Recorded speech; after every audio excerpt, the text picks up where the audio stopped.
नमस्कार, मेरा नाम है विशाल शर्मा। अभी ऐसा में इलेक्शन होने वाला है और हर कोई वादा करने में व्यस्त है। आज मैं उन बातों को बोलने वाला हूँ जो हर कोई सोचता है बोलने के लिए लेकिन कभी बोल नहीं पाता। इस वीडियो को एंड तक देखना क्योंकि बात हमारे वोट की नहीं है बल्कि हमारी हक की है। अब बात करते हैं बांग्लादेश से भगाने की। हर इलेक्शन के पास में नेता आते हैं और बोलते हैं हमें वोट दो, हम उनको भगा देंगे। लेकिन सवाल यह है कि इन बातों को इलेक्शन इश्यू क्यों बनाया जाता है? क्यों हमारे पास ऐसा सख्त और लिखा हुआ कानून नहीं जो घुसपैठियों को अंदर आने से रोक दे? हमें नेताओं का वादे नहीं चाहिए, हमें एक ऐसा एक्शन प्लान लो चाहिए जो साल के 365 दिन काम करे, ना कि इलेक्शन के वक्त क्रिकेट मैच होता है और पास की नाले को साफ करने के बजाय कपड़ों से ढक दिया जाता है ताकि बाहर से आए लोगों को हमारी गंदगी ना दिखे। क्या इसे विकास कहते हैं? हमें दिखावा नहीं चाहिए बल्कि हमें परमानेंट सोल्यूशन चाहिए। अब बात करते हैं आपकी जेब की। कांग्रेस के वक्त चीजों की कीमत कम थी। बीजेपी सरकार आने के बाद गैस, ऑयल, पेट्रोल हर चीजों की कीमत ऊपर पहुंच गई। पहले गैस का सिलेंडर 400 या 500 रुपए में मिल जाती थी, लेकिन अभी गैस का सिलेंडर 800 या 1000 रुपए देने पड़ते हैं। एक तरफ सरकार हेल्प के नाम पर 1000 रुपए दे देते हैं, लेकिन दूसरी तरफ महंगाई के नाम लेकर 2000 रुपए जेब से निकाल लिया जाता है। क्या यही असली विकास है?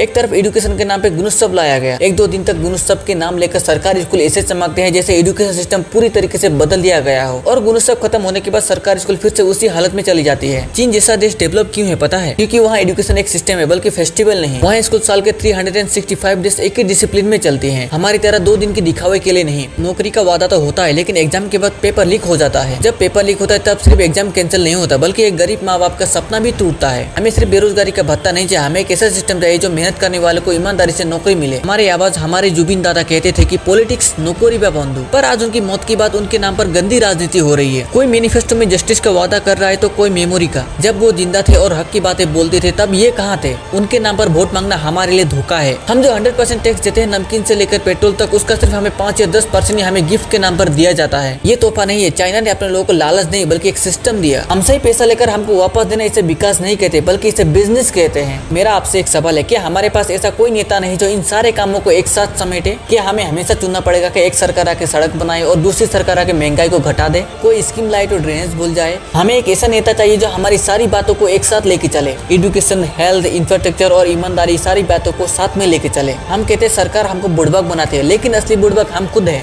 इस बार वोट लालच पर नहीं बल्कि हिसाब मांग कर दीजिए। इस बार वोट सोच समझ के दीजिए। जय आए होम।